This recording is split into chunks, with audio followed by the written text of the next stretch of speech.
আপনি এখন যেটা করতে যাচ্ছেন আমি সেটা চাই না।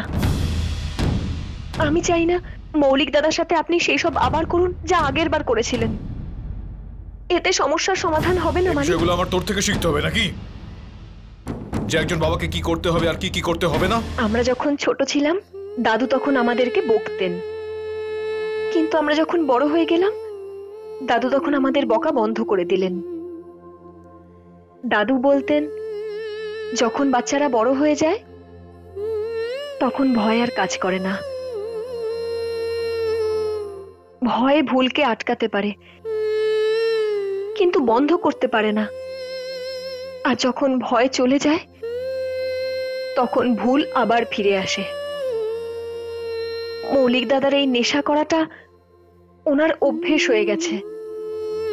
এমনটা নয় যে মৌলিক দাদা শোধরাতে চান না, কিন্তু ওনার এই অভ্যেস ওনাকে শোধরাতে দিচ্ছে না। মালিক, যদি আপনি আঘাত করতেই চান তাহলে মৌলিক দাদার গালে নয়, ওনার অভ্যেসে করুন। আপনি এমন কিছু একটা করুন যাতে মৌলিক দাদার এই অভ্যেসটা চলে যায়। আপনি এই সমস্যার সমাধান করুন, নতুন করে সমস্যা তৈরি করবেন না।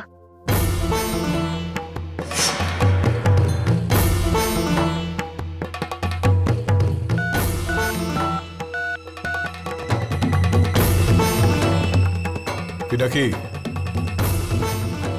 আমার কথাটা একটু মন দিয়ে শোন।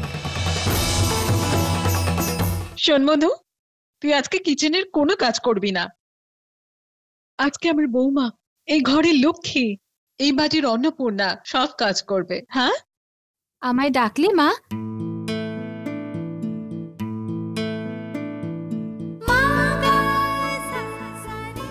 কাতমরি, কি বললি তুই? মা,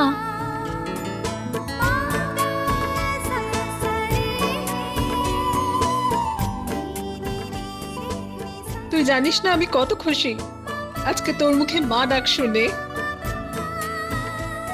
আজকে আমার মেয়ে এই রান্নাঘরে কি বানাবে সে তো জানে, তাই না? বিয়ের প্রথম দিন রান্নাঘরে কি করতে হয়? শাশুড়ি সবার আগে পায়েস রান্না করতে বলবেন।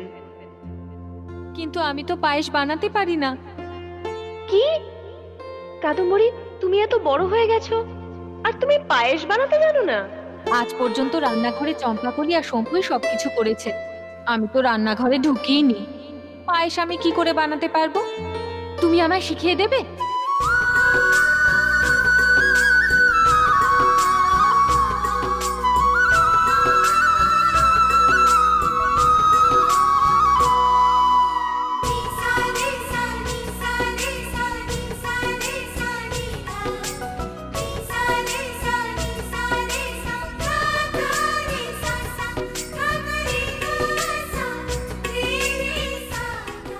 দে আমাকে।